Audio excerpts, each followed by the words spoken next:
Okay, so an area that's really important that we mobilize before we do any exercise is going to be our hips. Reason being is we are designed to be walking, so we're designed to be upright. Okay, and if you look at my hips in this position, they're fully extended. However, in modern times, our hips spend a lot of time flexed, and as a result, they become tight. So, in order to prevent injury, we need to get these guys opened up, ready for exercise. And the way I like to do it is like this. So if you'd like to follow along, feel free. Starting in a lunge position, tucking the pelvis, boom. Got yourself a nice hip stretch there, okay? I like to, if I'm stretching my left hip, I'll be squeezing my left glute with my brain, not with my hand, okay? That's gonna result in my pelvis tucking back and under, which is gonna put more stretch in the hip and less in the quad. If you're feeling adventurous and are quite mobile, then you can make that a little bit more challenging by having the foot elevated. So you put it up behind you on something, a wall, a sofa, and you come into the stretch. Same rules apply, tucking that pelvis, squeezing the glute. Okay, trying to lift up out the hip. It's gonna create a load of lengthening in that hip flexor.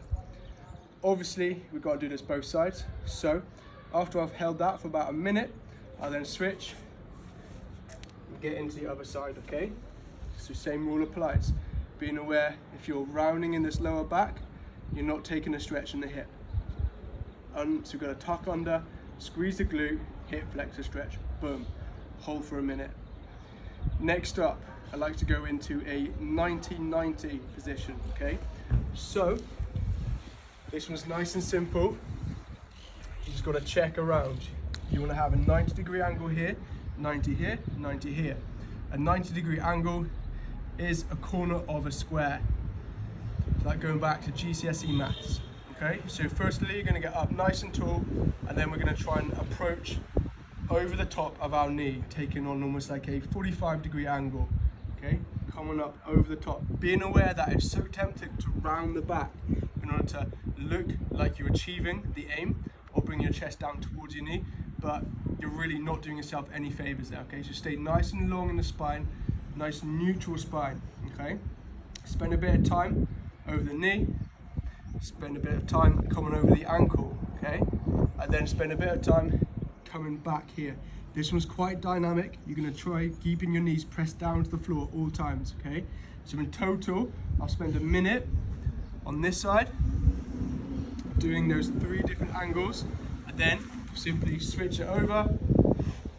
Remember, getting up nice and tall, pressure in those knees, over the one, over the ankle, and sitting back. As I'm sitting back, try and squeeze this glute muscle to push this hip forwards, okay? You'll get a lot more out of it this way. Right, so we've hit the hip flexors.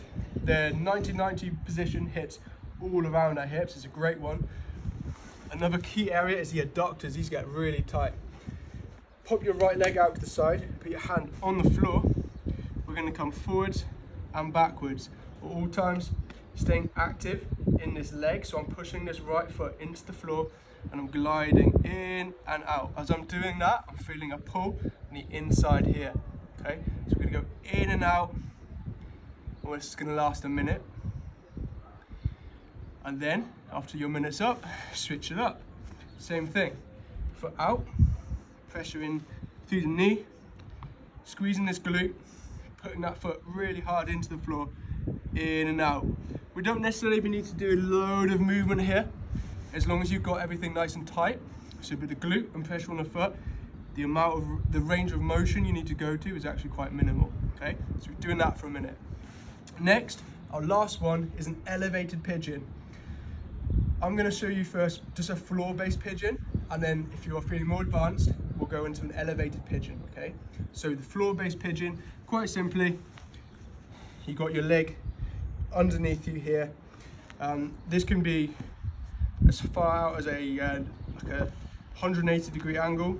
Man, I don't even know what that is, 90, 180, straight line out in front of you, okay? And then we're backing up that back leg, and then we can look to fall down onto it. If this angle is too extreme, simply reduce the angle, okay? Now falling down, this one's gonna be quite a lot in the glute, but you may feel it elsewhere depending on what's tight. Okay, so you're dropping down. I'll show you the more advanced version. So that's gonna be an elevated one. So what you're gonna do, put the foot up on something that's a little higher, about knee height. Drop it out behind me. I'm locking that leg in place with his right arm so that my body's going to want to reduce that angle to make it easier. So that by locking it in place, it forces me into that stretch. Now I keep that back leg straight and just start sinking myself into it, falling down. You can be dynamic here, just moving around, taking different angles. Remember, don't escape the angles that feel challenging. Those are the ones you need to be working on. We'll all find angles where it's easy and we'll be very tempted to stay with them, but no, we need to find the most challenging ones. Spend a minute here, okay? So that's about it for the hips. That will get you nice and mobile, ready for exercise. So to recap, we have got something called the couch stretch or a lunge stretch. Okay, so that's either here or with your foot elevated. We call it the couch stretch because you can be sat down on your couch and then you just pop off, boom, and you're into your couch stretch. Okay, we've got our 90-90 stretch, which is on the floor here, making sure we're staying nice and tall on the spine, pressure on the knees. We've got our adductor stretch, forwards and back, and then we had our pigeon or elevated pigeon up on here, okay? If you spend a minute on each of those things, you're gonna be in a very good position to do some quality exercise and reduce your injury risk. As well, this is something great just to do day to day because our hips are so bound up, they're gonna really benefit from being opened up. All right, well, hope you enjoyed that one. Peace out.